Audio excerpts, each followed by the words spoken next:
Hi everyone, I'm Matt from Look Into Bitcoin, and today we're going to be looking at whether you should sell in May and go away. To do this, we'll be using a number of resources that are all freely available on lookintobitcoin.com, your number one source for Bitcoin information. If you haven't already, don't forget to like the video, subscribe to the channel, and turn on notifications to ensure you're receiving all of our content as soon as it's released. So right now we're just on the Look Into Bitcoin learning page, which I'd definitely recommend checking out if you haven't already. But the topic of this video, should you sell in May and go away? If you weren't already aware of this term, this is a popular seasonal investing strategy based on the potential underperformance of stocks and global equities during the months of May to October. Now, this is a pretty age-old theory that the 6 months throughout summer tend to have underperformance in global stock prices, and a lot of people are applying this logic to Bitcoin and cryptocurrencies. But is this seasonal divergence really anything you should be paying attention to? Well, if we just briefly look at the S&P 500 and how that has performed between May and October of the past decade or so, we can see that this really doesn't hold true too much anymore. This has been a fairly disproven theory for at least the past few years.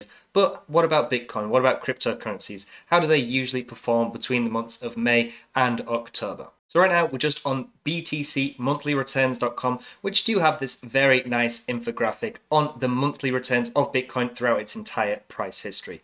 And as you can see here, as we're currently in the month of April, coming up to May, a lot of people are thinking, should I sell in May and go away? But if we just isolate the returns of May, for example, we can see May on average has actually returned 18.28% on average every month. So not a bad return at all. May is actually one of the year's better returning months, especially when we look at the first half of the year, as we usually have a pretty strong Q4 of the year, including October, November, December. But May on its own actually doesn't perform too bad. And especially if we then consider June, July, and August, definitely don't perform badly. Of course, the returns aren't as outrageous as we usually see, as we said, in the tail end of the year, or maybe even in the months of April and May, but it's certainly nothing to complain about. We even see, especially in the last few years, July has been actually Bitcoin's one of best performing months. So especially when we take into account the recent performance of Bitcoin, these summer months, June, July, and August, definitely don't perform too badly at all. In fact, the only negative performing month on average for Bitcoin is September, which on average has negative monthly returns of 4.67%. Which of course is Bitcoin's worst performing month, as it's the only month in which Bitcoin on average has a negative return. And especially over the last few years, this definitely hasn't seemed to be true, as we've had consecutive losing years since 2017. So of course, not great. But then if we look to October, things certainly start seeming a little bit better, with October on average returning 25%. And then, as we said, November and December returning 35.51 and 10.45% on average, respectively.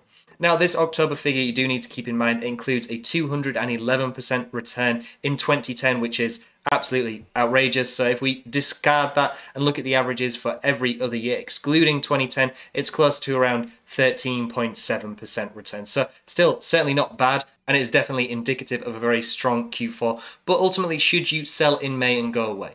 Well, realistically, September isn't a great month, but you potentially give yourselves the opportunity to miss out on what has historically been a fairly good few months between June, July, and August. Especially if you look at years like 2017 during that bull market, you'd have missed out on pretty exponential gains to the upside. And really, even if we look more recently than that, even if you take into account the negative returning months we've had here, even the past few years, selling in May and going away doesn't really make any sense. Of course, it's impossible to predict the future, especially using something as arbitrary as a seasonal prediction based on the summer months underperforming, but realistically, it seems like a bit of a risk selling just in anticipation and hopes that the summer months aren't going to perform as well. Especially if you take into account that Bitcoin seems to be in a transitionary period, moving from a bear market into a bull market, and we've had a very strong start to the year. It doesn't make sense to me, at least, to sell in May and go away.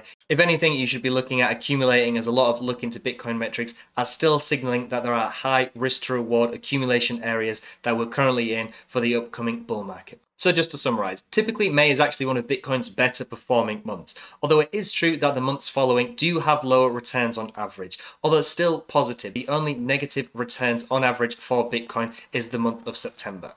You also need to take into account that due to the fact timing the markets and predicting seasonal performance is very tricky, this may be a lot of coincidence, and the argument of is it correlation or causation Who knows, but ultimately it's probably easier to just hodl. And especially as we said, we're in a transitionary phase between bear markets and bull markets. Accumulation at these levels still does make sense. We also need to remember that this phrase was originally aimed towards equities, and I know a lot of people are now applying it to Bitcoin and cryptocurrencies, but even in equities, this has proven, especially over the most recent years, to be more harmful than beneficial to traders and investors, as there are simply too many other factors to take into consideration for your investing and analysis. If you like this video, then please visit lookintobitcoin.com, where you can also consider becoming a site subscriber to gain access to live chats, in-depth newsletters, indicator alerts, private TradingView scripts, and more, all for a fraction of the standard industry price.